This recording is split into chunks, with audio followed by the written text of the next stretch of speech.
Je suis heureux de vous saluer, particulièrement la présence d'un représentant malien.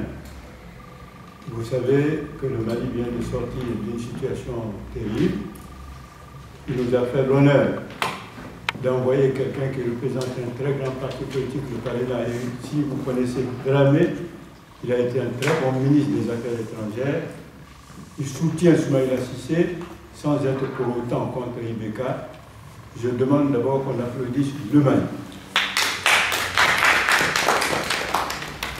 Je salue la presse.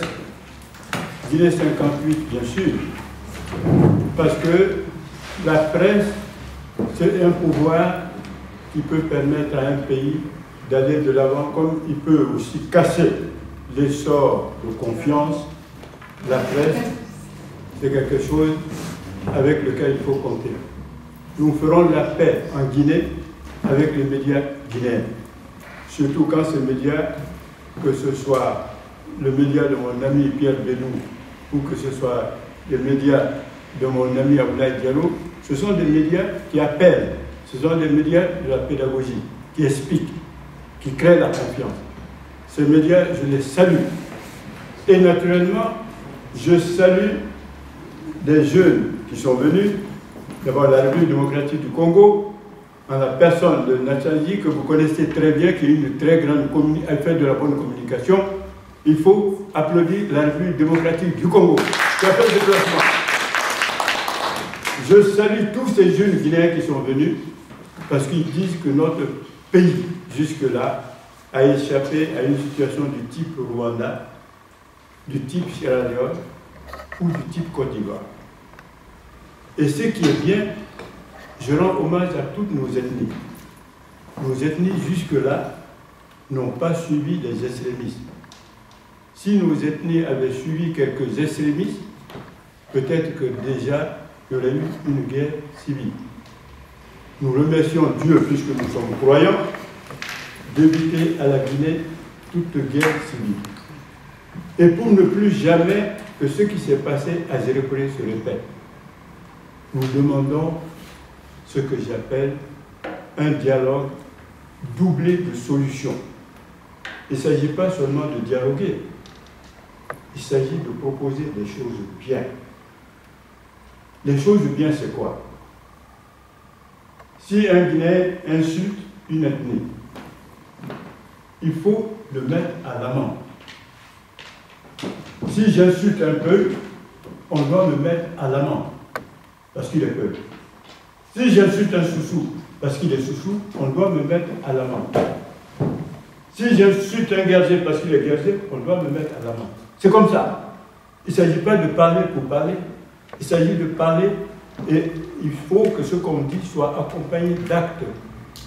D'actes, alors là, qu'il soit quelque chose qui marque les esprits.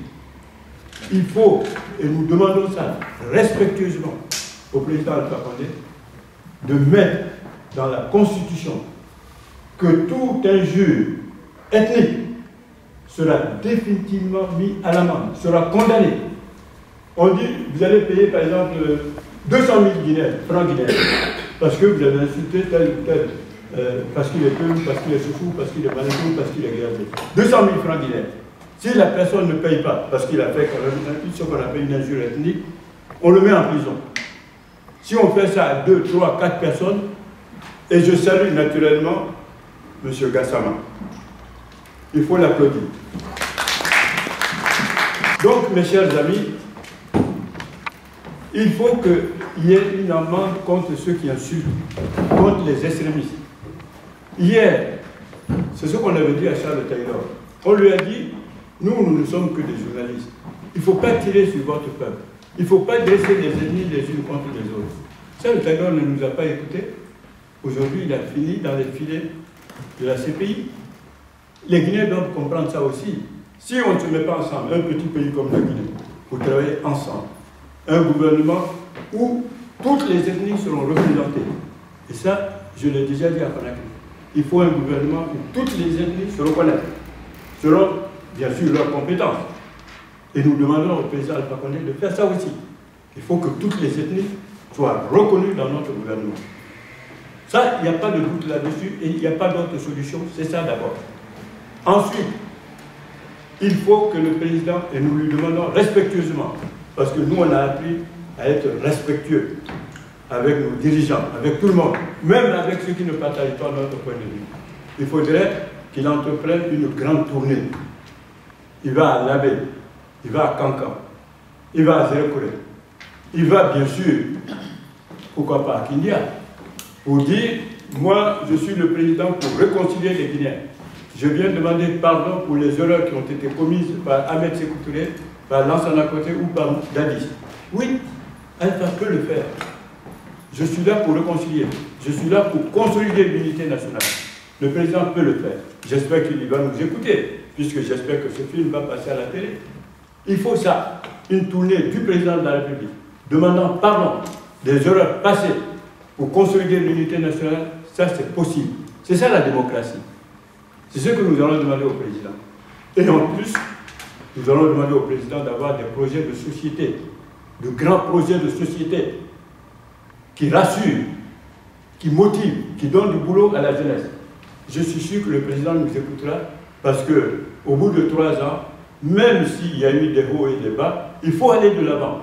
Et pour aller de l'avant, il faut qu'il y ait de grands projets de société. Cela dit, j'ai choisi 4 jeunes. Parce que l'avenir appartient à la jeunesse. J'ai choisi 2 jeunes hommes, j'ai choisi 2 jeunes femmes qui ne sont pas encore là, j'espère qu'elles vont venir. Et je vais passer la parole d'abord à ce jeune qui est de la société humanitaire. Elle a une association humanitaire de la forêt, en la personne de Soumaoro.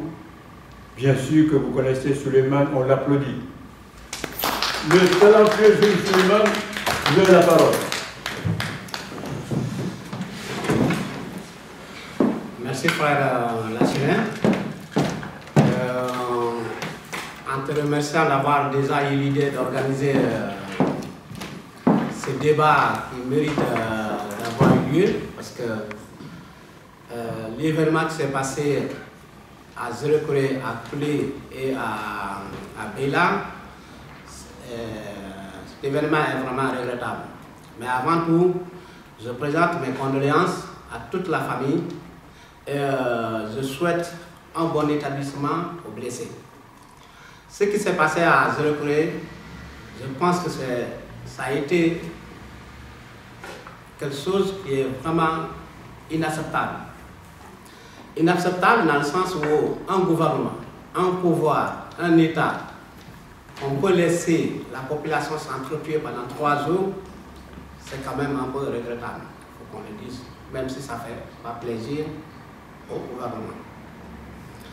Et au-delà de cela, je pense que tu as touché aussi quelque chose. Depuis l'événement, depuis la guerre des 3 pays limitrophes, là, ça a commencé d'abord par Sierra Leone, Libéria, Sierra Leone, et la Côte d'Ivoire à côté. Aucun gouvernement guinéen n'a vraiment amené une enquête forte pour désarmer les milices de ces 2 pays limitrophes qui sont installés dans le pays. Et la circulation, la corruption de l'administration guinéenne, on ne peut pas ne pas le dire. Il faut qu'on reconnaisse. Donc, pour cela, pour moi, à ma part, j'appelle le peuple de Guinée et j'appelle vraiment la communauté guinéenne au calme, au dialogue et à la discussion franche entre les 2 communautés. Je pense que les 2 communautés, Kwele et Konya, vivent ensemble depuis très longtemps et depuis très longtemps. Je pense que ces 2 communautés, ils ont un lien qui est lié soit par le mariage, soit par un lien d'amitié, soit par d'autres liens qui fait que je ne comprends pas comment les 2 ethnies qui vivent dans la même région, qui vivent, qui partagent tout, que les enfants partagent l'école ensemble, peuvent s'entretuer du jour au lendemain, peuvent être des ennemis du jour au lendemain. Être des ennemis où aujourd'hui ils sont en train de se regarder entre chien et chat en passant dans la rue. Je pense que c'est l'extrémisme, comme tu l'as dit, qui a tout simplement poussé. Autre part, je pense que c'est l'injustice satanique qui a quand même fait que le fait que les coupables, à chaque fois les coupables sont libérés ou bien on les voit les coupables dans la rue, l'impunité en Guinée pousse à des gens de vouloir se venger personnellement. Et c'est ça qui est aujourd'hui notre gros souci. Je pense que le gouvernement guinéen, dans son élan aujourd'hui, s'il arrive à faire la justice guinéenne une justice démocratique, une justice mise au service des citoyens, on évitera beaucoup des affrontements ethniques comme ce qu'on a fait, comme tu as bien dit, frère Lassina. Dieu merci, parce qu'on est croyants, on a évité de plus grandes catastrophes. Parce que s'attaquer au symbole d'une religion, à des mosquées, à des églises, tout le monde sait quand même que c'est le début d'une guerre ethnique très forte. Parce que la guerre ethnique, la guerre religion, tout le monde sait comment ça se termine toujours. Donc je pense que ça, on peut remercier aussi Dieu qui nous a sauvés de ne pas tomber pour ce qui s'est passé à Rwanda et dans les autres pays limitrophes. Donc je pense que moi aujourd'hui, pour qu'on puisse arriver à trouver une solution, les propositions sont, il faut immédiatement que les deux communautés se mettent autour d'une table. Ils se parlent entre eux franchement, sans tabou, sans rancœur, sans arrière-pensée, que chacun dise ce qu'il y a dans le cœur. C'est que cette voie qu'on pourra avoir la paix et on pourra avoir l'unité et on pourra se réconcilier. Parce que la Guinée a besoin de la réconciliation, comme tu as si bien dit, mais surtout la Guinée française a besoin de se réconcilier entre ses frères. Parce qu'il n'y a plus, on est tous des forestiers, on vit là, on est tous là, donc on est amenés, on doit pouvoir se parler franchement, sans arrière-pensée.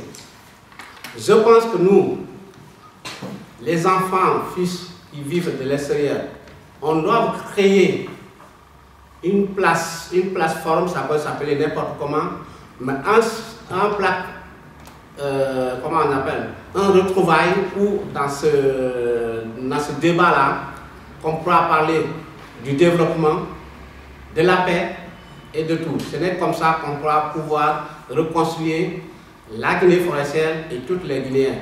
Donc moi je pense que si on arrive à faire ça, et dernier point que je voulais ajouter, ça peut ne pas plaire aux gens, la réforme obligatoire du syndicat des transporteurs routiers de la Guinée forestière, elle est importante, elle est nécessaire et elle nécessite.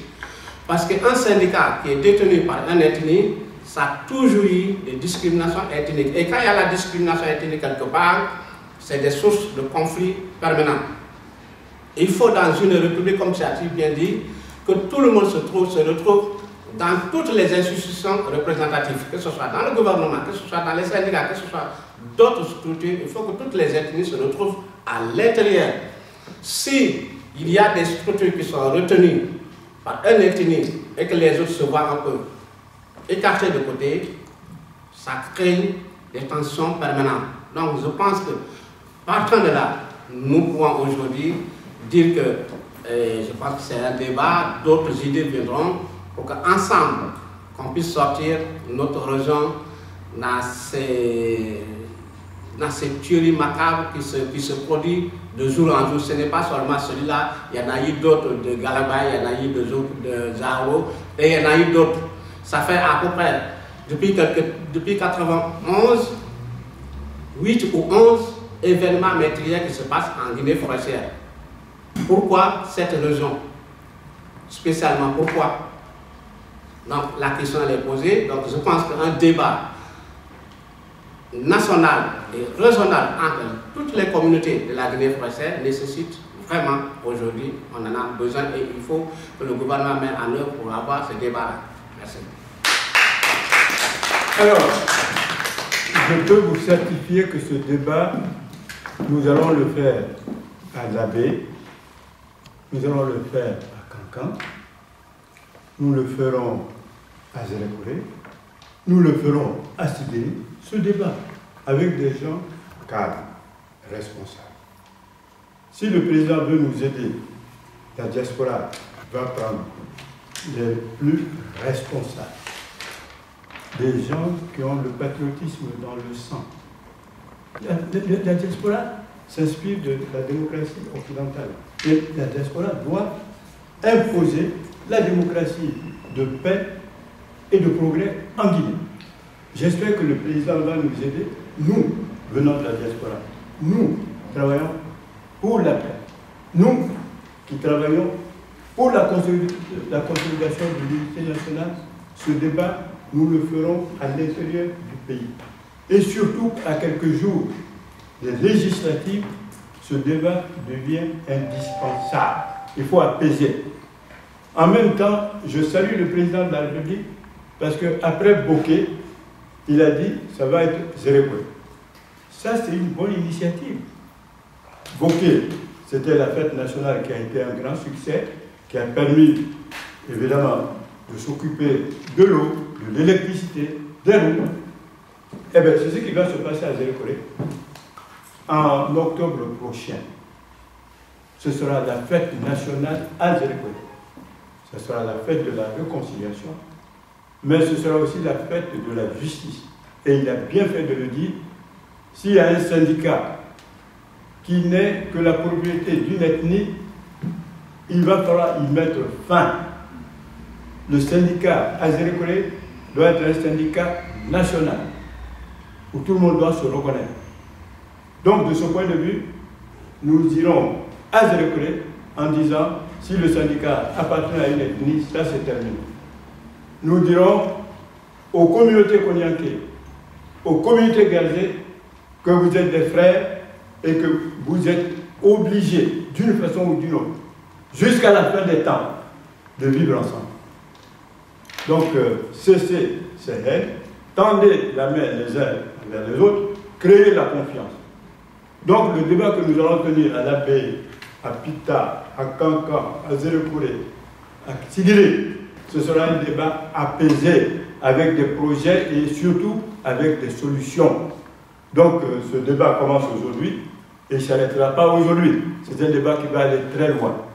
Maintenant, nous avons un autre jeune, parce qu'il fallait choisir des gens de toutes les ethnies, qui lui il est de la forêt, ce qui est une très bonne chose, et l'autre est de la Haute-Guinée. Et nous attendons que les deux autres viennent. Monsieur le jeune Guinéen de la Haute-Guinée, alors citoyen, au-dessus de tous ceux qui sont, en la personne de Bon Lansé Keita, vous avez la parole. Merci, doyen Nassine Camara. Merci à tous nos frères maliens et congolais. Merci à tous les citoyens guinéens qui sont là. Et en fait, nous sommes tous. L'Afrique, c'est la même chose.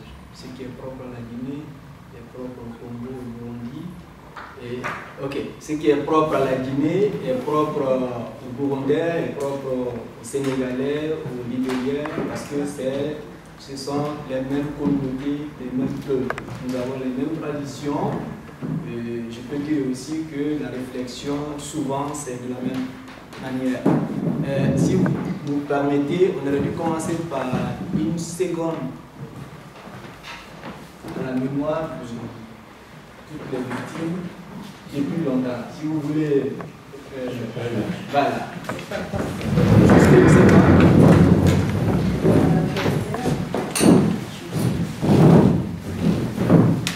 Voilà, merci. Vous allez m'excuser aussi parce que nous ne sommes pas des conférenciers. Nous étions invités d'intervenir dans un débat.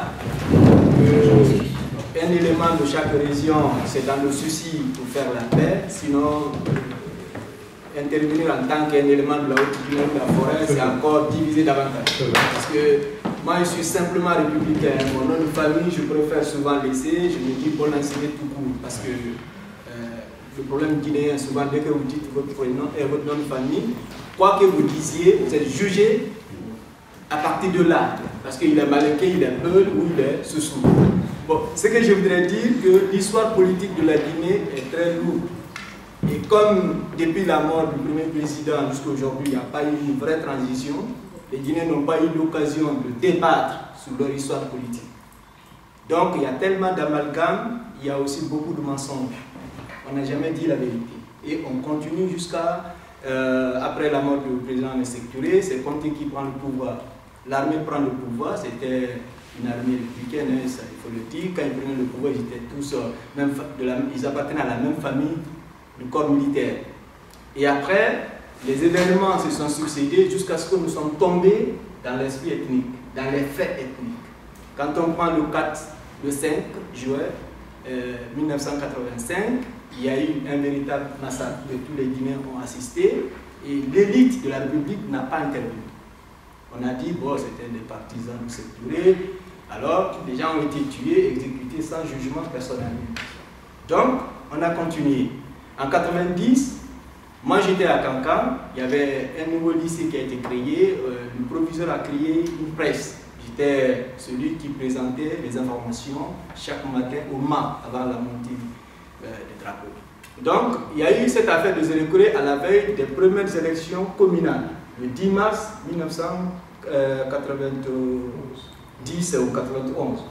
Maintenant, le 91, mais les problèmes ont commencé le février 91, juste avant, comme on appelle le mois de mars. C'est le président lui-même, la personne Lansana Conté, qui se rend à Zélékouré lors d'une visite d'État. Il va dire qu'il y a un Guinéen qui était candidat, qui était censé remporter, comme on appelle, ces élections-là. Il dit qu'il est étranger à Zélékouré. Si vous lui laissez gagner, il va prendre tout, il va embaucher. C'est-à-dire que c'est un président de la République qui traite d'un Guinéen dans une région étrangère. Si vous votez pour lui, il prendra tout, il l'amènera chez lui en prenant l'exemple. Quand un président dit ça, c'est extrêmement grave. L'élite n'a rien dit. Aucun parti politique n'a réagi automatiquement, l'élite n'a rien dit. Donc on va continuer, la guerre va commencer. Cette guerre est plus atroce que celle dont l'affrontement là est plus atroce que l'affrontement dont on parle aujourd'hui, parce qu'il y a eu des milliers de morts. Il y a eu des milliers de morts. Donc on a laissé couler. Nous sommes arrivés aux élections présidentielles. À l'issue de quoi Alpha Condé est élu président de la République. Et du coup, on parle de l'empoisonnement qu'on a pris, on parle de l'axe Bambeto est bloqué, et du coup, à l'intérieur du pays anti-Guinée, c'est le représailles contre les frères dont les parents sont en Bambeto et ailleurs. On n'a rien dit. Donc, l'impression qu'on a dans notre pays, c'est que chaque ethnie est abandonnée à elle-même. Alors, chacun doit désormais se défendre. Sinon, quand vous arrêtez des voleurs, ou que vous arrêtez qui que ce soit, quoi que vous fassiez, il y a quand même, l'autorité doit intervenir, mais les communautés ne doivent pas se lever majoritairement se faire justice. Si dans un pays, il y a, comme on appelle, cette considération pour dire que quand même, il y a une loi, il y a une certaine justice, il y a ceci, cela, il faudrait que désormais, quand on arrête qui que ce soit, ou bien quand il y a un conflit, il faut faire face à l'autorité. Dans notre pays, il n'y a plus ça.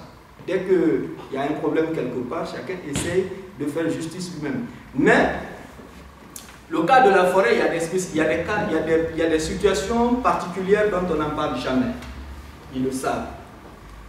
Le Guerger et le Koniaké, ils sont tous des mandingues. Je ne dis pas malinqués, je dis mandingues. Ça, c'est début du XIIIe siècle. Ils appartenaient à la même nation qui a été créée depuis le XIIIe siècle, dans l'Empire mandingue. Ça, on le sait.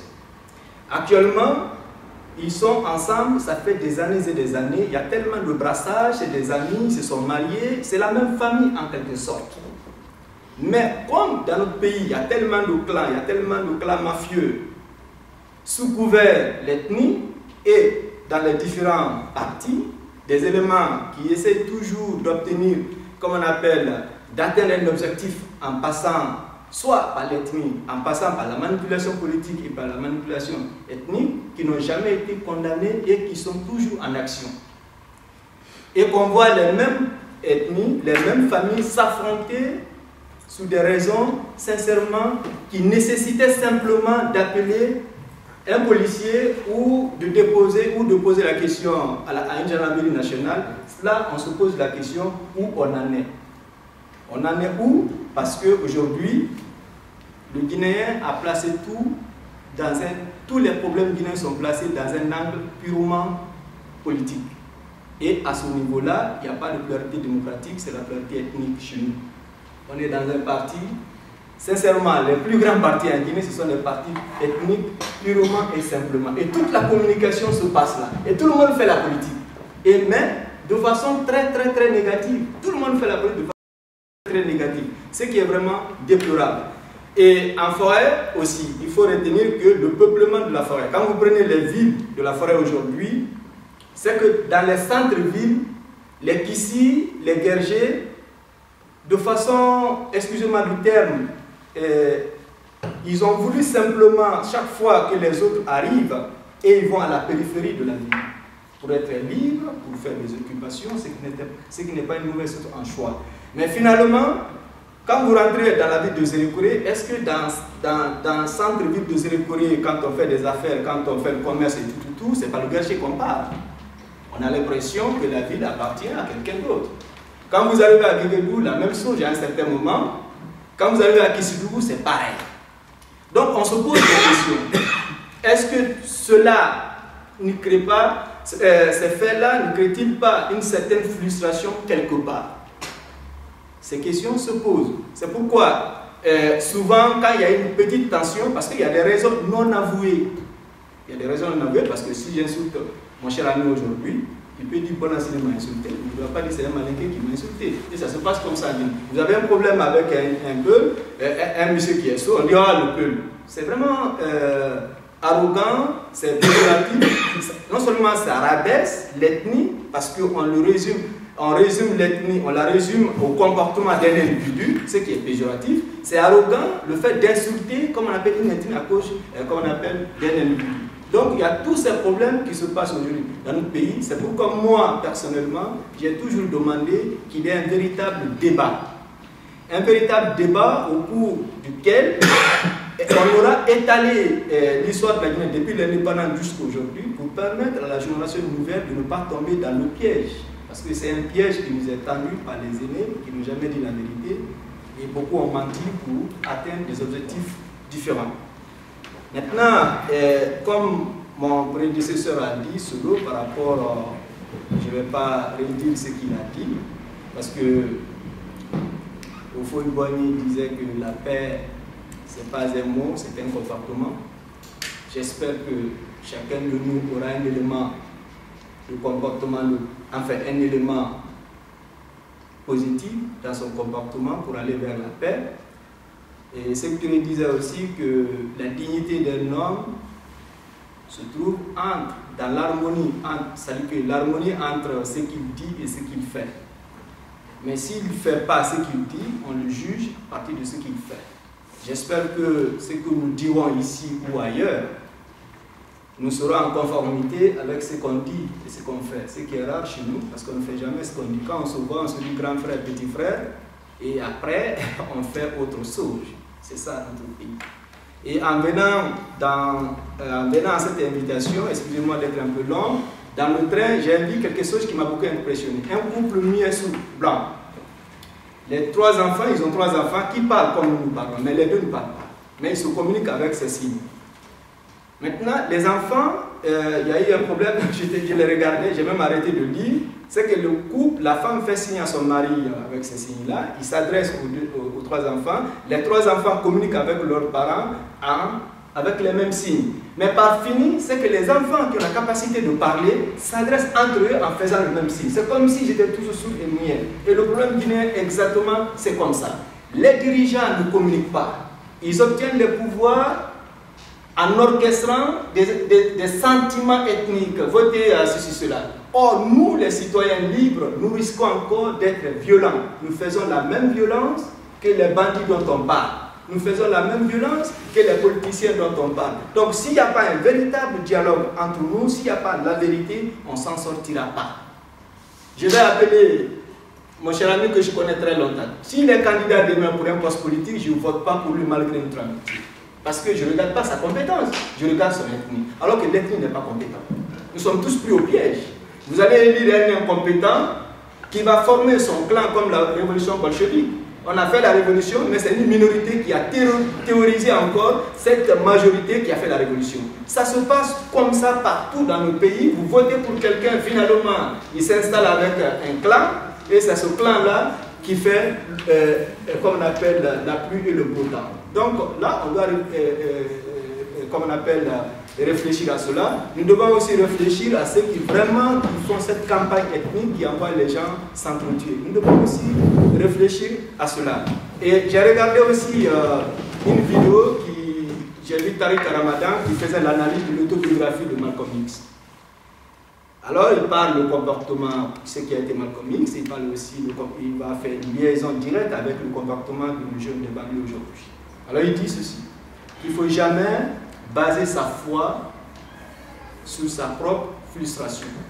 Même si la frustration peut être un moteur de motivation de s'engager pour faire sa religion, pour se débarrasser ce qui est encombrant, ce qui lui mettait sur le mauvais chemin.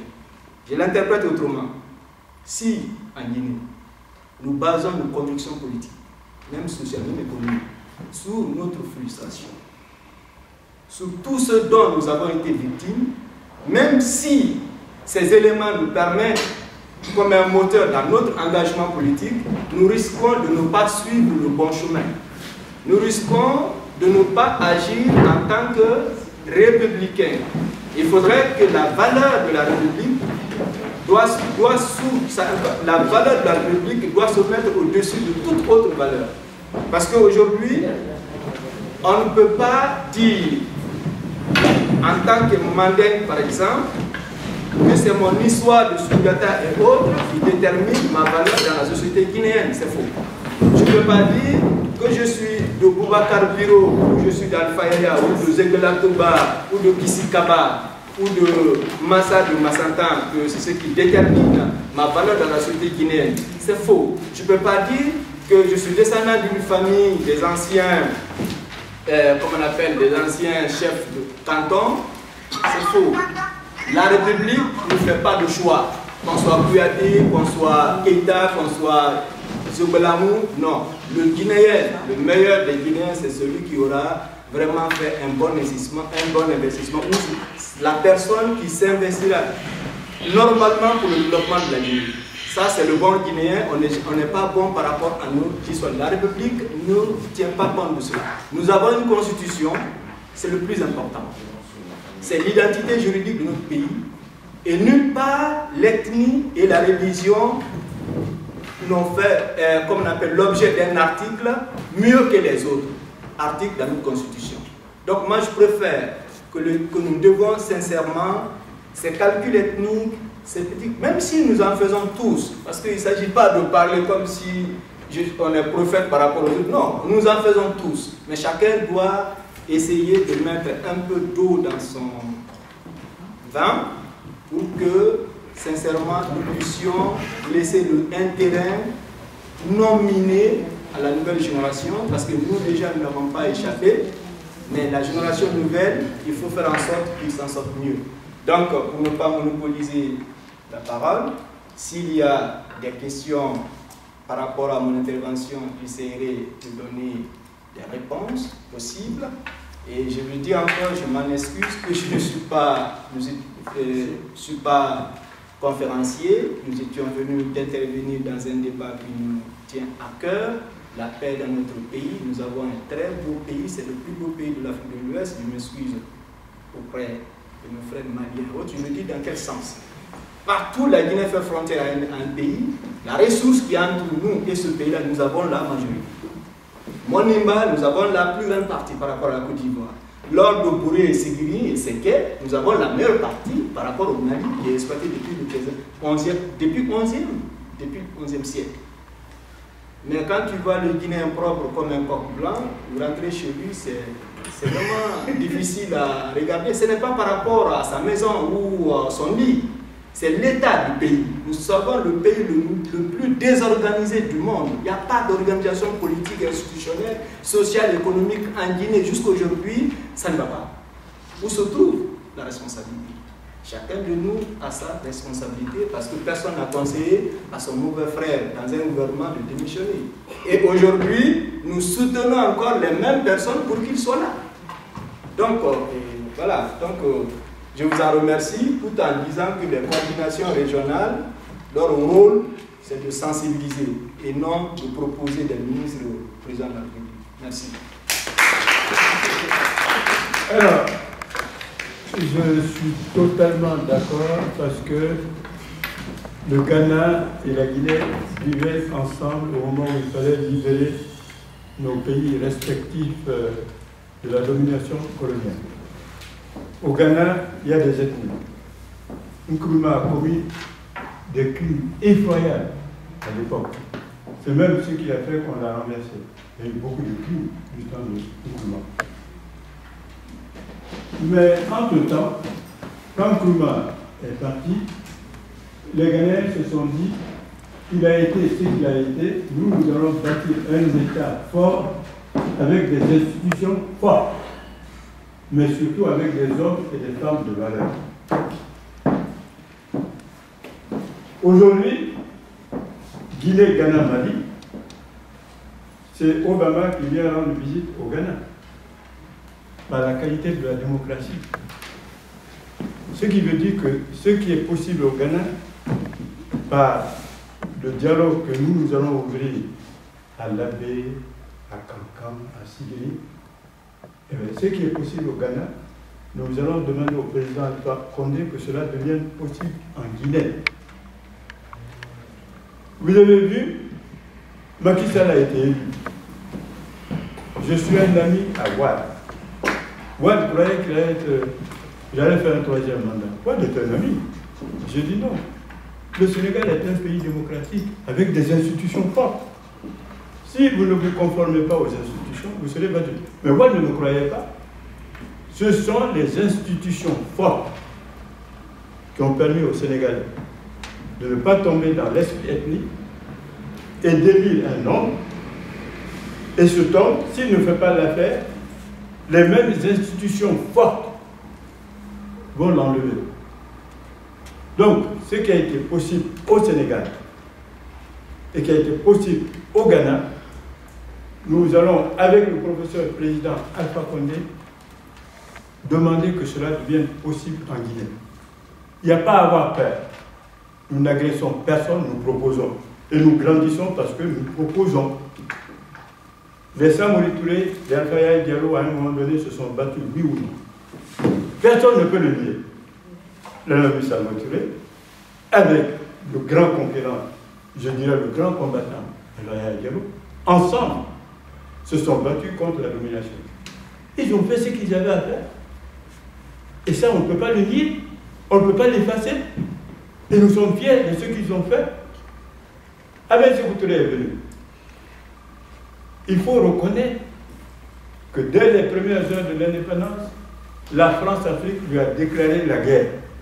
Qu'on le nie ou qu'on le dit, c'est ça la vérité, puisqu'il y a un film là-dessus qui s'appelle La France-Afrique. Ce sont ceux qui se sont ligués contre la maître Sékou Touré dès le départ, qui ont regretté aujourd'hui et qui ont fait le film France-Afrique. Quand nous irons faire nos débats à Conakry ou ailleurs, nous irons avec le film. Ceux qui diront non, la France-Afrique n'a pas joué contre Sékou Touré, on dit voilà le film et ce n'est pas nous qui avons fait le film. Mais en même temps, nous condamnons les crimes commis au Kambaro. Eh oui, je l'ai écrit. Ahmed Sékou Touré m'en a voulu. Eh oui, j'ai dit non. Les crimes commis au Kambaro, ça ne se fait pas. Les faux débats, les télis, les Barit Yawandou, et beaucoup d'autres, les Keta Fodeba. Vous les mettez en prison. Si vous êtes sûr qu'ils ont fait des fautes. Mais au bout de 5-6 ans, vous les libérez quand même. Parce que c'était de grands cadres. Et un cadre, on ne le fabrique pas du jour au lendemain. Donc vous dites au départ, toi tu vas reprendre les balais comme tu le faisais, Téli, toi tu vas retourner à l'administration ou à la justice, ainsi de suite, ainsi de suite. Et Sékou finalement a vu que j'avais raison. Parce que ceux qui sont morts au Camp-Boileau, aujourd'hui, ça ne nous permet pas de nous faire confiance. Maintenant, nous allons dire dans nos débats apaisés qu'il ne faut pas tuer 2 fois les victimes du Camp-Boileau. La meilleure façon de les tuer 2 fois, c'est de ressasser tout le temps. Ou d'en faire une affaire d'ethnie aussi. C'est de savoir oublier. Je veux dire, c'est de savoir pardonner sans oublier. C'est comme ça qu'on va faire la Guinée de demain. Mais je leur dis aussi que tout n'est pas perdu. Nous, on refuse de courir après les postes politiques. Quand j'ai été à Conakry, j'ai fait mon débat. Vous avez pu voir ça. J'ai dit ce que j'avais à dire. J'ai toujours dit qu'il faut que dans le gouvernement, il y ait toutes les ethnies qui soient représentées. Et il faut surtout des cadres. Il faut faire appel aux cadres de la diaspora. Ici, surtout quand ces cadres sont à la retraite. Donc, nous allons respectueusement parler de ça à Alpha Condé, professeur. Donc, il connaît mieux que nous les lois. Il ne peut pas ne pas en tenir compte. Et nous allons lui dire, Conté était un militaire. Il n'avait pas la culture de la gestion. Et il le disait lui-même, je suis un paysan. Alors là, Dadis, lui, il était le turbulent. J'ai été faire sa conférence de presse. Il te reçoit parfois à 1h du matin. Il dit, ah, le journaliste qui est venu, vous l'amenez au camp à 1h du matin. Parfois, je disais, mais j'espère que je vais m'en sortir. Alors, quand j'ai rencontré Dadis, je lui ai dit, en février 2009, il y a eu le 40e jour du décès de Conté, février 2009. J'ai dit, vous n'êtes pas encore fait pour gouverner. Vous êtes jeune. Vous n'avez pas la formation requise. Il faut organiser des élections libres et transparentes. Et puis, vous partez au camp. Vous faites comme Amadou Toumani Touré, vous revenez peut-être après. Dadis semblait sensible à ça. Ça, c'était en février 2009. Je reviens au mois d'août, toujours 2009. Cette fois-ci avec le président Ouad, qui avait évidemment pris Dadis comme son fils, qui lui donnait des conseils. Je ne sais pas ce qui s'est passé entre-temps. Il semble que l'entourage qui était autour, et c'est l'entourage qui fait souvent, qui pousse le chef d'État à des fautes. Il semble que l'entourage de Dadis lui ait dit, il ne faut pas écouter ce journaliste, lui il est à Paris, et nous on est les militaires ici. Il vient dire qu'il faut faire des élections. Il ne faut même pas écouter ATT. Parce qu'ATT aussi avait dit, vous n'êtes pas prêt pour gouverner, vous allez vous former, vous allez revenir. Il ne faut pas les écouter. Vous allez vous aussi devenir civil et vous allez vous présenter à la présidente. Ça, au mois d'août, j'ai compris que Dadis avait changé de langage et de comportement. C'est dommage. Parce que ce jeune homme, s'il nous avait écouté, il avait tout pour organiser des élections libres et transparentes sans choisir qui que ce soit. Parti. Et puis, quitte à revenir. Notre rôle, c'est de corriger ses erreurs. Ne pas avoir peur de corriger ses erreurs. Aller dans toutes les grandes villes des 4 régions naturelles, expliquer comme nous le faisons. Accepter qu'on nous porte la contradiction. Donc, si Alpha Condé veut qu'on l'aide, nous sommes prêts à l'aider. Mais à condition que le débat soit constructif. Nous lui proposons un débat constructif. Nous lui proposons de grandes idées. Nous lui proposons des projets. S'il y a des projets qui manquent, nous sommes prêts à écrire tel projet permettrait à la Guinée d'avancer. Nous insistons que ce qui s'est passé au Sénégal doit se faire en Guinée. Que ce qui s'est passé au Ghana doit être possible en Guinée. J'insiste là-dessus. C'est Mme Nna Binti Fadiga qui s'est toujours battue pour la paix. Madame, votre intervention est attendue. Allez-y.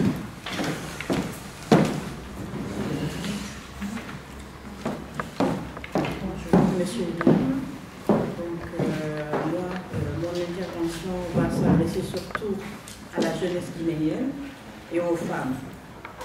Parce que quand on parle de paix, c'est que nous, femmes, qui sommes les mamans, les sœurs, les mamans, les sœurs, les tantes, les épouses, c'est à nous de véhiculer cette idée, cette politique de paix et d'unité. Parce que comme il y a un adage qui dit que ce que femme veut, Dieu le veut. Et souvent, nous sommes en situation de guerre, nous sommes les premières victimes, parce que ce sont nos enfants. Parce que quand nos enfants meurent, une mère, son cœur se déchire. Et en Guinée, au jour d'aujourd'hui, ce qui m'alarme le plus, il se passe des choses qu'on n'a pas l'habitude de voir. Excusez-moi parce que je suis très émue. Ayant grandi à l'étranger, au Sénégal, ce que j'ai vu là-bas et ce que je vois aujourd'hui dans mon pays me désole.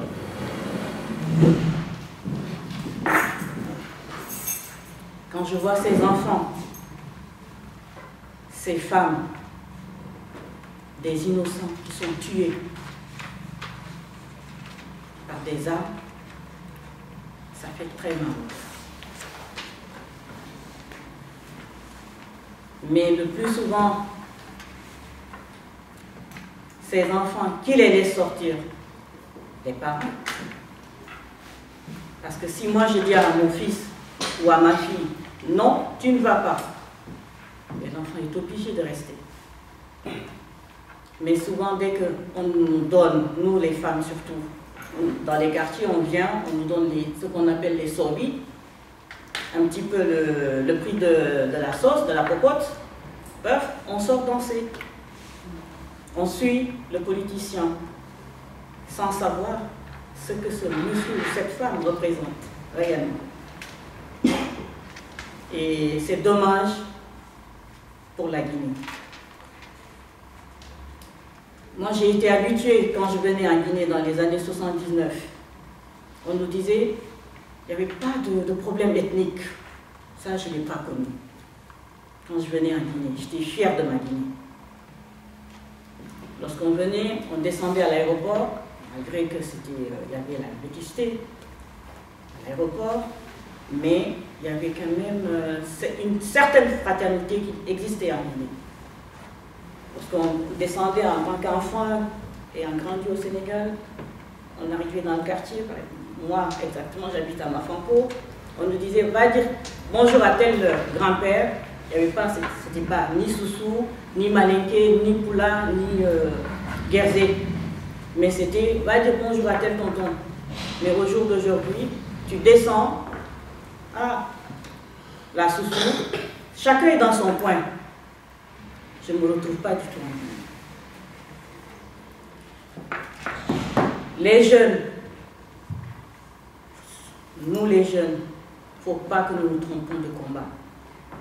Parce que souvent on est manipulé par ces leaders politiques. Dès qu'il y en a un qui a un petit peu de sous dans ses poches, ou bien qu'on enlève d'un gouvernement, le lendemain il crée son parti politique.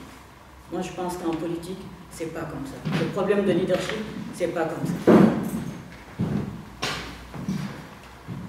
Tout ce que nous faisons sur cette terre est régi par des politiques, des programmes politiques. Personne ne peut nier, depuis toujours, depuis que le monde existe, on a toujours fait de la politique, qu'on le veuille ou pas. Mais la politique qui existe dans mon pays, pour moi, ce n'est pas de la politique. Quand on dit on est démocrate, c'est pas faire régner la terreur. Ce n'est pas tirer à balles réelles sur des enfants, sur des femmes, sur ces pauvres vieillards qui n'ont rien fait. Descends dans les maisons. Par exemple, quand tu vas sur l'axe Bambeto-Poza, il y a des choses pas possibles. Hein. Moi, par exemple, j'ai été témoin d'un acte en 2010. Le premier tour m'a trouvé à Conakry.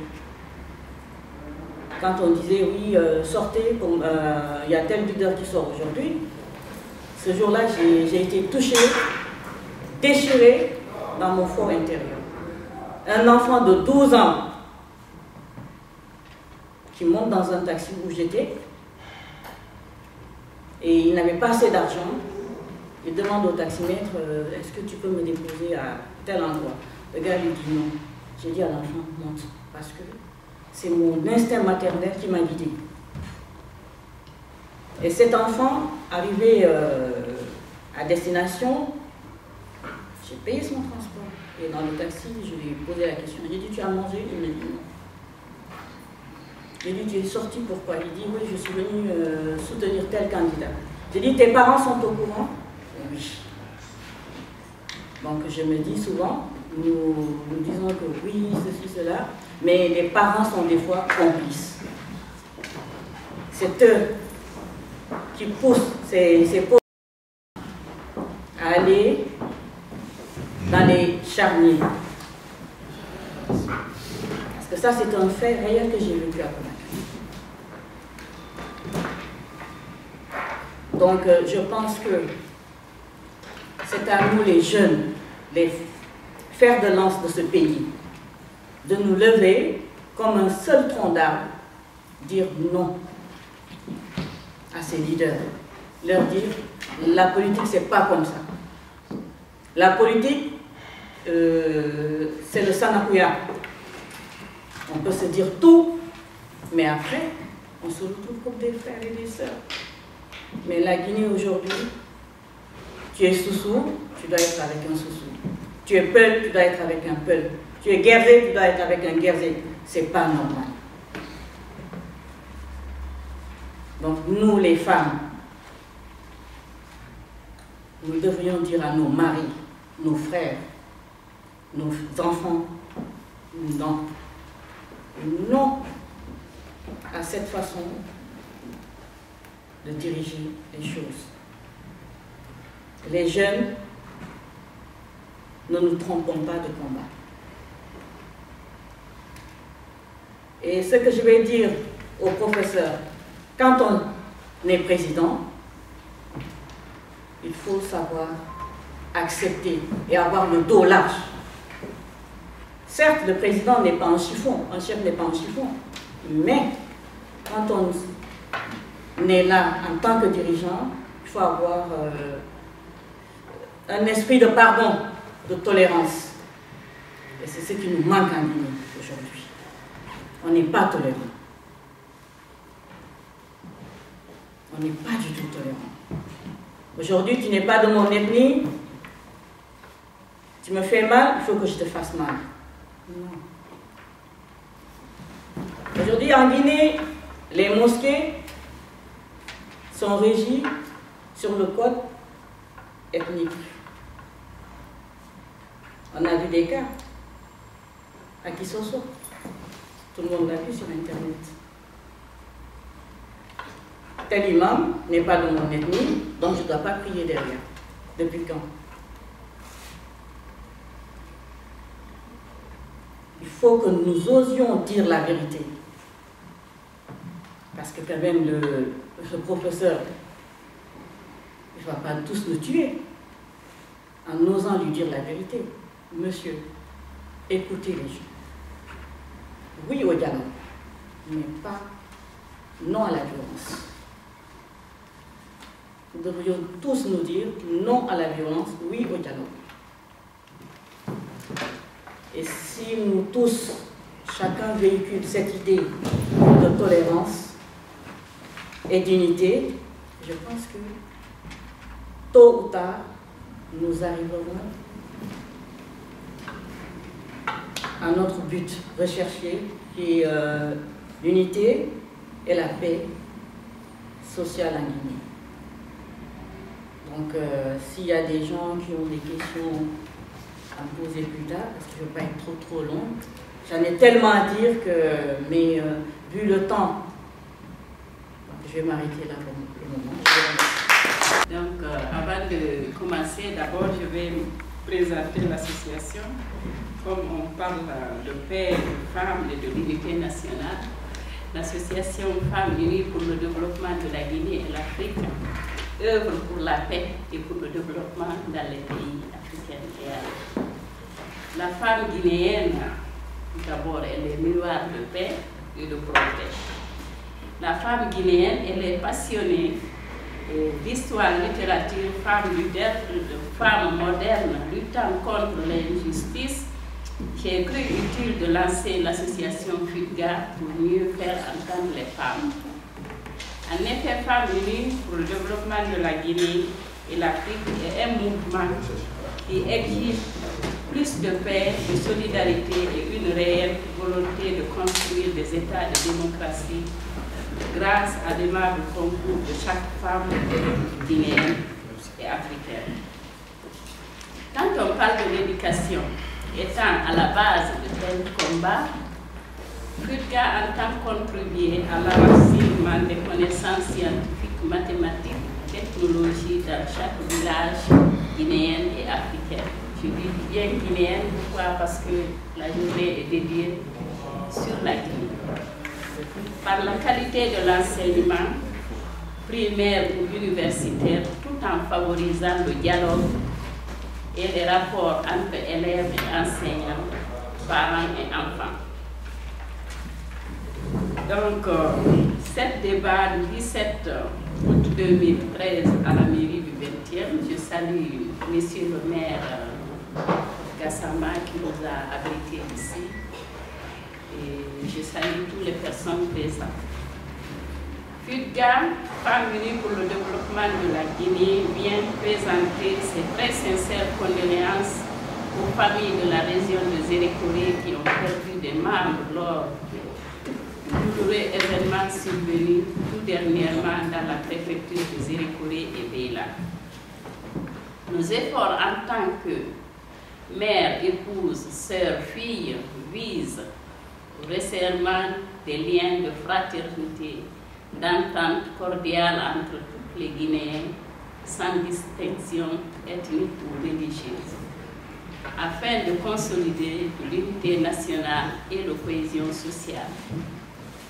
Le combat de notre association est de veiller aux intérêts du peuple de Guinée tout entier. C'est pourquoi nous demandons à tous les Guinéens et tous les Guinéens, sans exclusif,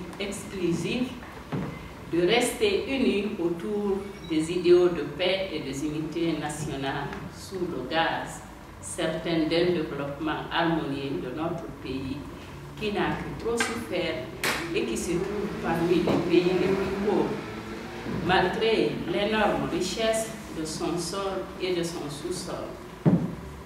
Nous demandons au gouvernement guinéen de resserrer les liens et circulaires entre les Guinéens en organisant des journées de rencontres telles que des colloques afin de sensibiliser les populations guinéennes à l'importance de vivre ensemble, à mettre des lois qui punissent toutes les dérives ethniques, car la démocratie n'est pas synonyme de laisser aller et impunité.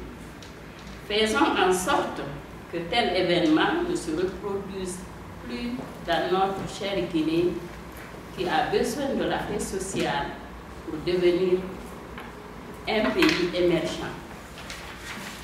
Et pourquoi la paix? Nous tous, nous savons que la paix et le développement sont liés. Il n'y a pas de développement sans la paix. Aucune paix ne peut être durable si elle n'est pas soutenue par le développement.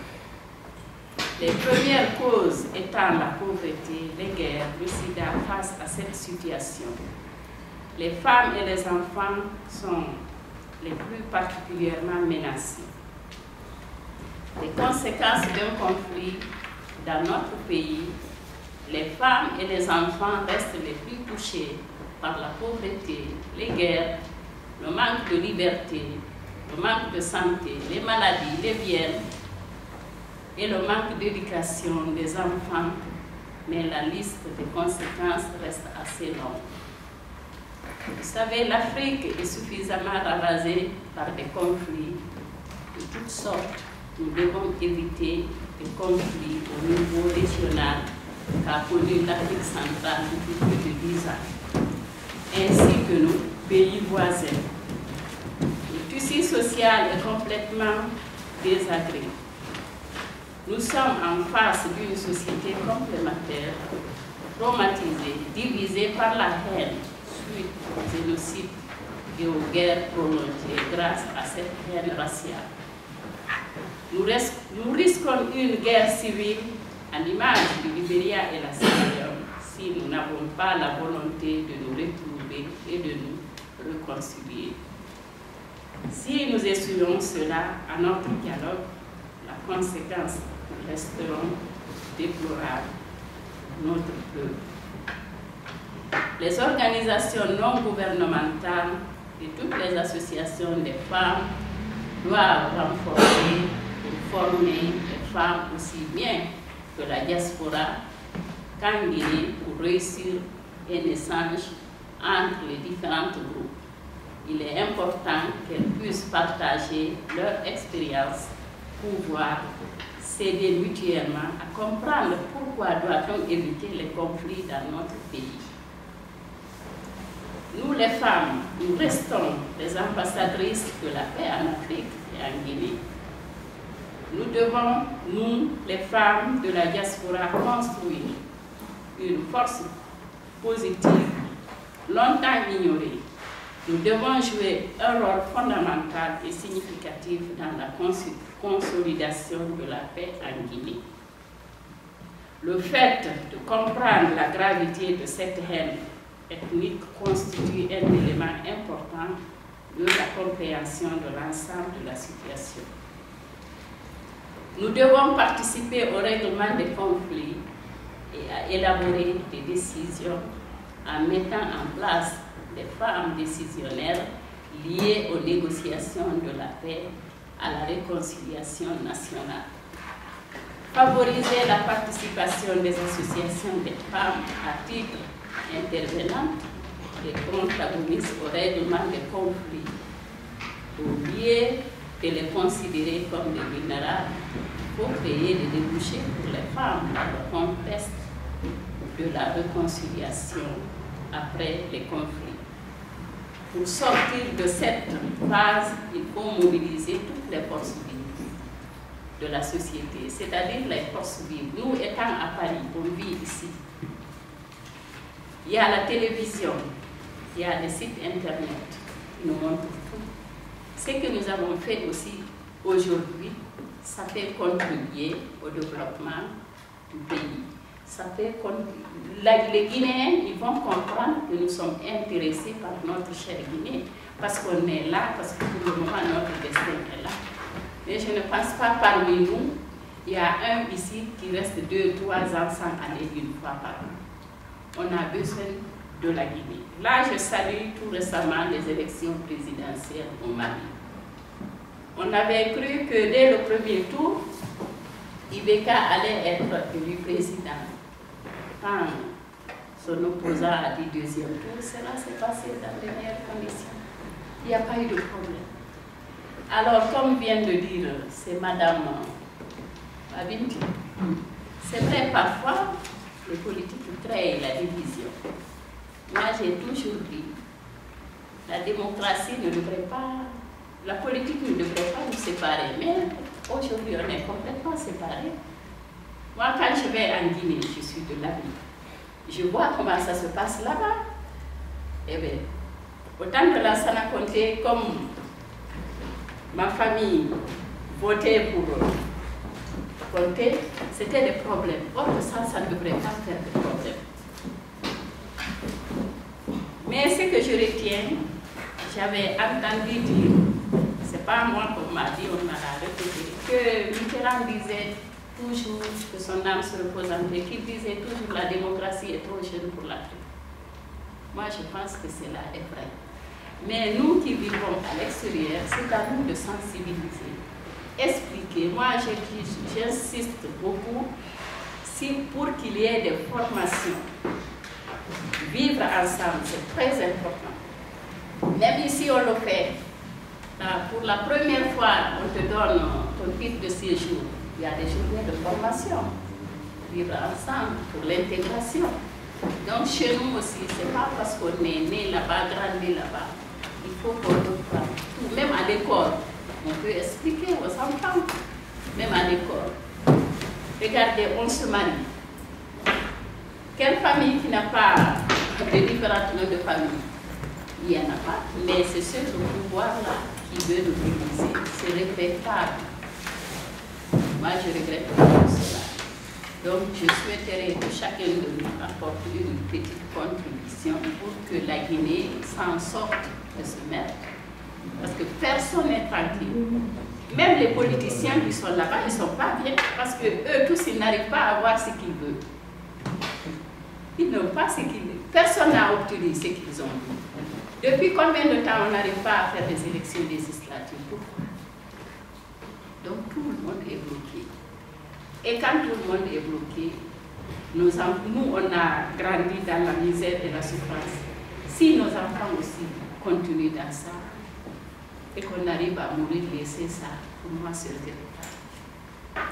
J'espère qu'on pourra apporter notre participation pour qu'il y ait la paix, pour qu'on ne tue plus jamais les gens innocents. Moi je dis parfois, j'en veux au gouvernement, parce qu'on a fait les lois. On a besoin des lois et des droits. Un pays, s'il n'y a pas de loi, même les enfants, dès que tu n'oses. Moi, j'ai peur des enfants à Conakry. Ma première impression quand j'arrive, c'est la circulation. C'est toi qui dois faire attention pour pas que le véhicule monte. Non, c'est pas eux, ils s'en foutent. Dès que tu parles, on te dit, ça, c'est pas normal. C'est vrai, j'ai fait le Sénégal ne vit pas comme ça. Le Mali non plus. J'ai fait le Ghana, c'est pas pareil. J'ai fait le Togo. À l'époque, je ne sais pas maintenant, c'est pas pareil. Mais on a besoin d'un changement. Surtout dire non à la violence, surtout dire non à la guerre ethnique. Cela s'est produit. Espérons que c'est la dernière fois. Ça ne va plus se reproduire. Je vous remercie, monsieur. Merci, monsieur l'enseignant, de me donner la parole. Je remercie nos amis maliens, congolais et nos compatriotes guinéens. Je pense que tout le monde en Guinée aujourd'hui veut la paix. Que ça soit sous Mali qui peut. Tout le monde aujourd'hui veut la paix. Mais comment obtenir cette paix? C'est là le problème actuellement qui se pose en Guinée. Avant, le problème ethnique, ça s'est toujours posé. À un moment donné, ça s'est apaisé. Parce qu'on attendait quand on était jeune qu'il y avait eu un problème ethnique entre peu de sous-sous. Mais ça s'est arrangé à un moment donné. Et nous, les Guinéens, on était ensemble, comme Marie l'a dit, dans toutes les familles. Quand tu vas, il n'y a pas de souci, il n'y a pas de malinqué. Quand tu vas, tu dis bonjour, on mangeait ensemble. Vous voyez? Mais ces derniers temps, ça s'est dégradé. À cause de quoi? À cause de politiciens mal intentionnés qui nous manipulent pour diviser et régner.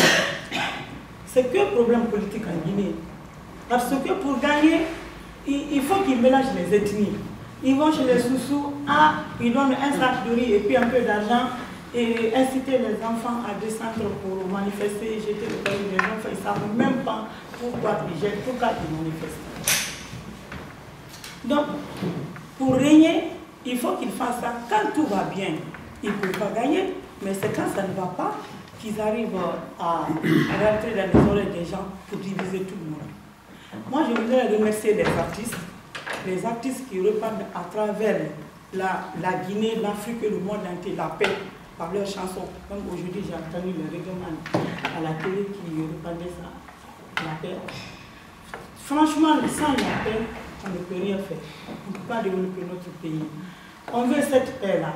Pour avoir cette paix, comme M. Lansina a dit, nous sommes d'accord, nous les femmes, aller en Guinée, sensibiliser la population, les expliquer, s'asseoir sur la table, les expliquer vraiment et creuser l'accès pour qu'on puisse s'entendre. Parce que si on ne s'entend pas, on ne peut rien faire. Il faut que le gouvernement aussi aide, qu'il crée une loi contre ces extrémistes, ces politiciens mal intentionnés. Si franchement qui excitent les gens, si c'est vraiment prouvé, qu'il les sanctionne. S'il n'y a pas de loi pour ça, ça ne va jamais bien se passer. Donc il faut voter les lois. Il faut dire au président, le professeur Alpha, de voter une loi contre ces gens-là. Sinon, ça ne va pas bien se passer. Mais c'est vrai. Franchement. Sinon, on n'est pas sorti de l'auberge. Parce que ça a été toujours comme ça. Il y a eu tous un moment, on a assez de morts. Regarde le cas de ce Touré. Il y a eu des morts au Camboiro. Nous, on a été victimes de ça. Mon père était là-dedans. Moi, je me souviens, on a manifesté, quand l'ancien Conte est venu au pouvoir, on a manifesté, on voulait vraiment la vengeance. Il nous a dit, bon, franchement, la vengeance n'est pas bien, c'est pas bon. Il faut réhabiliter ces morts-là. Le temps de Conte, il y a eu des morts. Le temps de Konaté, Dadis. Et même actuellement, il y a eu tous ces morts-là. Avant, à Zéropouré, là-bas, c'était calme quand on était jeunes. On entendait même, tout le monde disait à Zéropouré, c'était des guerriers. Mais seulement sur la géographie, on voit qu'il y a des tomates, des laits et puis des choses. C'était calme avant. Ils vivaient ensemble en harmonie, tout allait très bien. C'est ces derniers temps-là que ça s'est dégradé grâce à des politiciens qui se servent des gens, de la population et de différentes ethnies pour s'aimer la pagaille en Guinée. S'il n'y a pas de sanctions contre ces gens-là, mon ami, il ne faut pas rire, mais il faut bien quelque chose contre ces gens, sinon ça ne peut pas rire. Moi, c'est ça que je voulais dire, vraiment. Parce que nous sommes ça, nous désole tout le temps des morts. Personne ne veut mourir franchement, pour ça. Donc, il faut la paix. Et pour avoir cette paix-là, M. Lansigné, moi, je suis partante, je suis d'accord, on va en Guinée, franchement, sensibiliser la population, que ce soit à Zéropouré ou n'importe quelle région naturelle de la Guinée, parce qu'aujourd'hui ça se passe à Zéropouré. Qui sait que si ça ne va pas se passer en Basse-Guinée, en Moyenne-Guinée ou en Haute-Guinée. Donc, moi, c'est ça que je peux dire. C'est vrai qu'il y a des difficultés aujourd'hui, par-ci et par-là, notamment ce que nous observons dans notre propre pays en Guinée. C'est l'une des raisons qui a fait qu'aujourd'hui on se retrouve dans cette salle pour parler justement de ce qui s'est passé en forêt il y a 2 mois. Pour ceux qui ne savent pas, notre pays est divisé en 4 régions naturelles. Vous avez la Basse-Guinée, la Haute-Guinée, la Moyenne-Guinée et la Guinée forestière, qui est très loin, qui a fait pratiquement 1000 km de Conakry. Et il y a quelques mois, ça fait pratiquement 2 mois, il y a eu des problèmes dans cette ville, où les populations se sont levées. Par quel miracle, on ne sait pas, mais il y a eu des morts. Qu'on ait 50 morts, ou qu'on ait un seul mort, madame, vous l'avez dit, ça fait mal. Il faut l'éviter. Il faut qu'on l'évite. Hier, c'était la forêt. Ça peut être à Conakry, en Basse-Guinée, demain. Alors, qu'est-ce qu'il faut pour éviter cela, mon cher frère? Je pense que rien ne vaut le dialogue. Rien ne vaut ce type de cadre réunissant tout le monde pour que nous puissions mettre au centre de nos intérêts, au centre de nos préoccupations, les problèmes qui nous ont vraiment, qui nous sont communs. Et les gens ne dialoguent pas beaucoup, en Guinée notamment.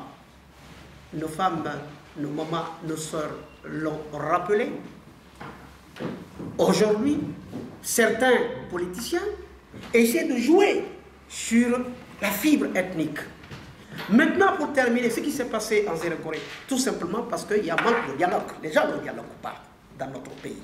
Comment on peut arriver à ce qui s'est passé, à s'entretuer entre nous, sur le plan ethnique?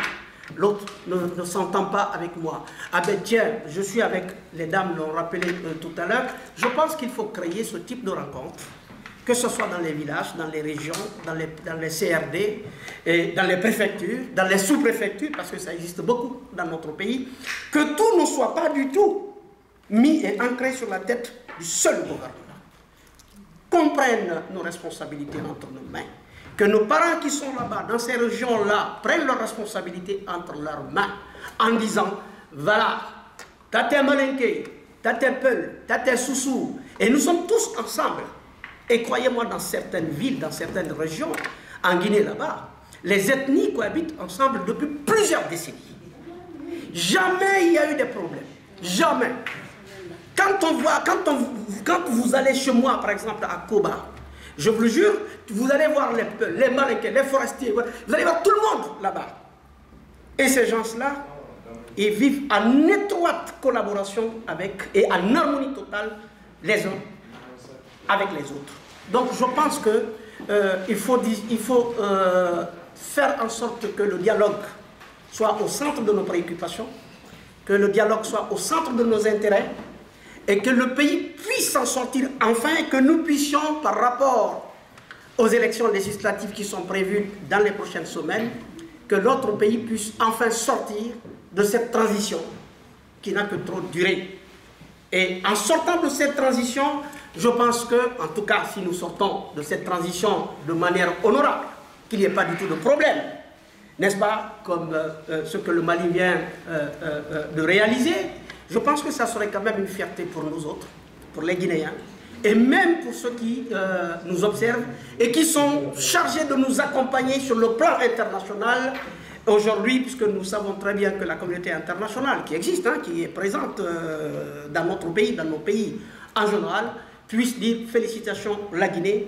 Eh bien maintenant nous allons financièrement, matériellement et même intellectuellement vous aider en mettant à votre disposition les têtes, les scientifiques, ceux qui peuvent réfléchir, ceux qui peuvent vous aider à développer votre pays. J'en ai terminé. Mais ce que je voulais Samadi, j'ai l'impression que nous nous retrouvons également pour pouvoir parler des problèmes très récurrents qui se produisent aujourd'hui en Guinée. Je suis vraiment désolé par rapport à ces massacres qui se sont produits. Et ce que je veux dire simplement, c'est parce que je me dis qu'entre la mouvance et l'opposition, il y a un trait d'union qui les lie. L'objectif de ces deux partis, c'est de faire en sorte que quand quelqu'un a le pouvoir, il puisse utiliser les deniers publics pour la satisfaction des besoins exclusifs de la population. Alors, le président, aujourd'hui, il est le père de la nation. Une guerre, je ne sais pas, un affrontement interethnique qui va durer 3 jours durant, et qui ne requiert pas la participation vraiment des autorités administratives ou politiques, là, il y a une question à se dire, à se poser. Et on a tendance à comprendre que les factions qui étaient là étaient plus armées que l'armée régulière qui était là. Alors, moi je pense que le gouvernement, sincèrement, doit quand même essayer de prendre ses responsabilités, parce que les dégâts qui ont été commis ont été tellement énormes.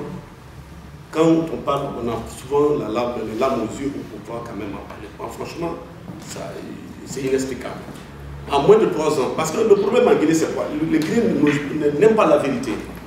Et tant que le chef n'a pas l'information réelle, en temps réel, alors il va prendre des décisions qui ne sont vraiment pas idoines. Et voilà pourquoi j'ai toujours insisté sur le fait que le laxisme et la démagogie continuent à régner en Guinée.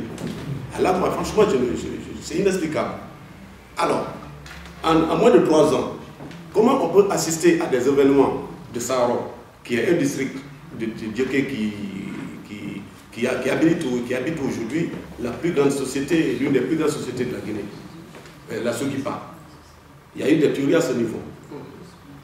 Il y a eu des théories de Galapay. Il y a eu des événements de Zouta. Des populations dont la terre est complètement en exploitation par des sociétés qui devaient recevoir des redevances et qui ne le reçoivent pas. Ils essaient de revendiquer cela et puis les gens, ils en font un problème. Moi, je pense que les problèmes, il faut essayer de situer un peu les causes. Si les causes ne sont pas situées, les conséquences, on n'a qu'à pour évaluer, on reviendra toujours à la même chose.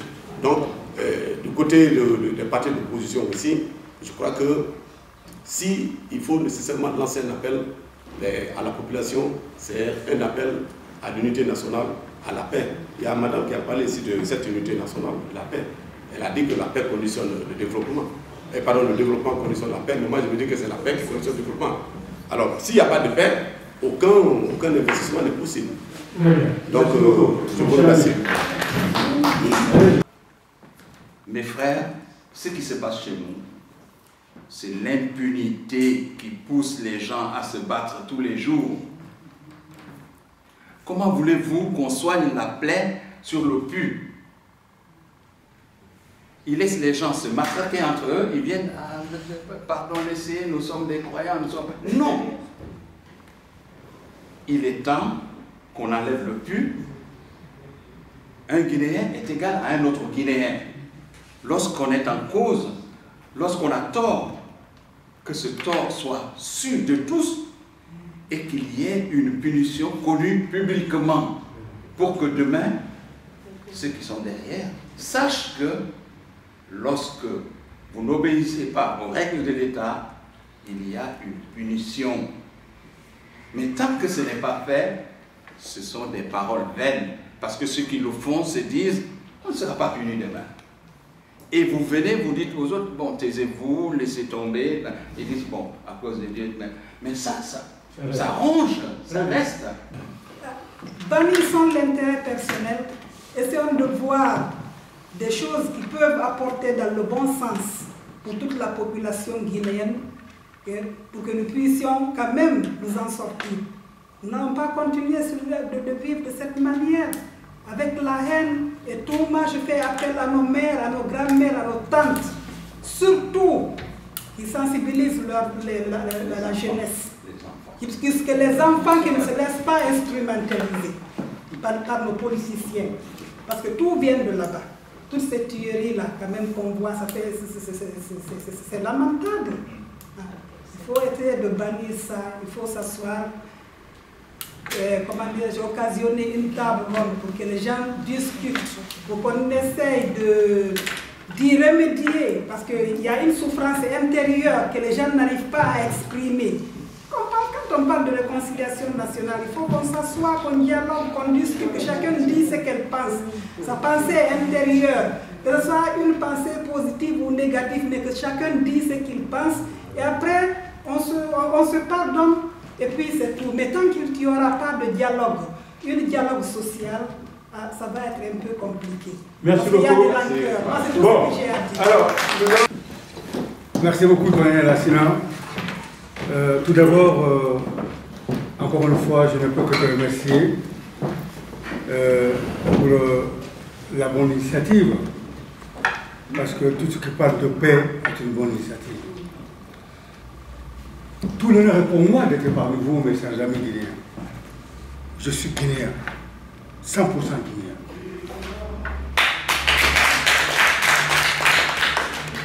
Tout ce qui touche la Guinée, touche l'Afrique, touche le Mali en particulier. Nous sommes des frères et sœurs. C'est l'histoire qui a fait ça.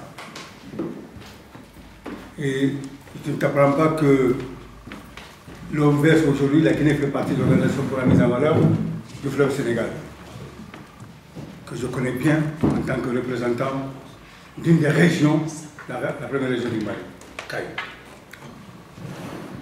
Je suis ému, attristé.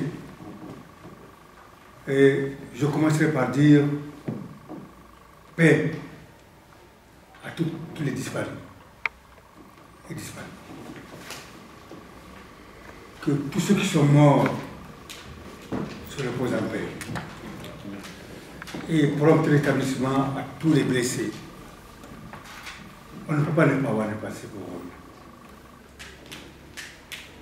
Là où je ne peux pas être d'accord quand on nous dit la démocratie pour l'Afrique, on est trop jeune pour. Bientôt 53 ans d'indépendance. Quand est-ce que nous allons encore nous lire pour comprendre que l'intérêt commun passe avant tout? Nous avons souvent mis l'intérêt personnel au devant. C'est ça qui détruit nos pays.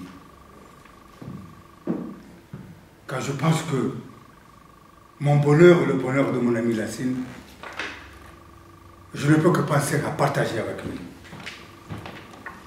C'est ça qui devrait être notre force de demain, nous les Africains. Ce que la Guinée vit, c'est triste. Alors, nous les Maliens, on nous a toujours dit, c'est Nankoya, elle en a parlé, ça a toujours été notre force au Mali. En tout cas, camarades, à tous mes frères et sœurs de Guinée, je suis là parce que je suis guinéen. je suis là parce que je suis intéressé par ce qui se passe en Guinée. Je suis là parce que je suis africain avant tout. Il faut que demain, ceux qui souhaitent l'Afrique, les États-Unis d'Afrique, eh bien, prions pour qu'un jour, nous puissions arriver à ça. Il y a l'Europe, il y a les États-Unis d'Afrique. Mais pourquoi pas les États-Unis d'Afrique? Oublions nos intérêts personnels, oublions nos clans, oublions nos frontières. Quand on est ici, c'est pas marqué le Mali, on dirait que c'est un Africain, c'est un Noir. C'est ça la réalité. Si nous ne sommes pas capables de faire la différence encore à ça, eh bien oui, on rejoindra ce que Chirac a dit, ou Mitterrand, que nous sommes encore jeunes pour la démocratie. Eh bien moi je refuse. Merci beaucoup de m'avoir accueilli parmi vous. Vous êtes chez vous, hein, les Guinéens, les Maliens, les Sénégalais, et j'irai au sens large tous les Africains. Ce pourquoi nous œuvrons à la mairie, c'est avant tout de permettre à tous les ressortissants des pays de l'Afrique subsaharienne et aussi d'autres pays de pouvoir vivre dignement sur le territoire parisien et notamment dans l'Est parisien. C'est notre but absolu parce que, comme on le dit toujours et depuis qu'on est à la tête de cette mairie, c'est que tous les gens qui habitent le 20e, qui habitent Paris, sont nos concitoyens. Et dans la mesure où ce sont nos concitoyens, on doit les traiter comme tels, c'est-à-dire avec des droits et des devoirs. Et nous ne dérangeons pas à cette règle-là depuis que nous sommes à la tête de cette mairie. Je suis très heureux de voir qu'il n'y a pas que des Guinéens aujourd'hui, il y a plus que des Guinéens, il y a les Maliens que je connais très bien, on s'est déjà rencontrés énormément, il y a les Congolais ici, effectivement. Et effectivement, saluer ce qui s'est passé au Mali ce mois d'août, à savoir la victoire de la démocratie, avant tout. Je souhaite que Ibrahima Boubacar Keïta puisse mener son pays là où il doit le mener, c'est-à-dire à la prospérité, au développement économique, au développement social, au développement culturel et tous les autres développements qui sont attraits à sa fonction. Et aux Guinéens aussi, c'est de dire que vous avez un pays qui est formidable. Moi, je suis toujours choqué d'entendre que c'est un scandale géologique. Non, ce n'est pas un scandale géologique. Vous avez des atouts géologiques. Et je pense que quelquefois, la sémantique est importante. Quand on parle de scandale, c'est-à-dire qu'il y a un choc. Il y a quelque chose qui ne va pas. Non, tout va bien. C'est pas... Le pays est très bien. C'est maintenant comment on mène ce pays-là vers la prospérité et le développement. Et c'est ce à quoi, je dirais, tous les dirigeants, quels qu'ils soient, politiques, société civile ou autres, doivent s'atteler. Je me dépasse pour mon pays.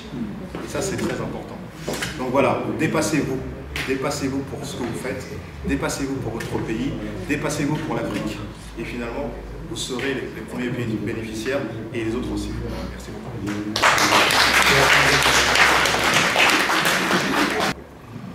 Alors, je reviens maintenant à nos frères et amis guinéens qui nous offrent cette occasion, cette tribune, pour dire que c'est vraiment quelque chose de bien. Félicitations. Alors, surtout à mes sœurs qui ont le cœur déchiré de voir que les gens s'entretuent quand quelqu'un meurt. C'est un cœur de femme qui souffre. Et on dit qu'éduquer une femme, c'est éduquer une nation. Et je pense que si les Guinéennes sont éduquées, elles vont transmettre cette éducation à toute la jeunesse, aux enfants, à la jeunesse. Et pourquoi pas conquérir les cœurs des maris qui sont même dans le camp des extrémistes, pour qu'ils puissent vraiment découvrir leur conscience et qu'ils puissent marcher dans le sens de l'unité nationale. Disons que, oui, pacifier un pays, parler vraiment le même langage, pouvoir, disons, participer au gouvernement, comme vous aviez bien parlé, et vous dites qu'il faut la représentation, la représentativité de toutes les tribus, toutes les ethnies au gouvernement. Je ne pense pas, moi je ne pense pas cela, parce que je ne sais pas combien d'ethnies il y a au Guinée. Et chez moi, par exemple, il y a 436 ethnies. Et si on veut que toutes les ethnies soient représentées au gouvernement, c'est possible. Mais je vous encourage de continuer sur la même voie pour sensibiliser, faire tout pour sensibiliser tout le monde, pour qu'on puisse parler du même langage. Nous sommes africains, je suis africaine et je suis trop fière d'être africaine, trop fière. L'Afrique, comme nous le voyons, vraiment a la forme d'un fusil, d'un revolver. Mais donc, la gâchette se trouve en République démocratique du Congo. Et là, ça brûle. Et j'aurais besoin de tous les Africains, tous les amis, etc., pour qu'ils puissent aussi s'impliquer dans des solutions pour la conquête, la reconquête de la paix en République démocratique du Congo.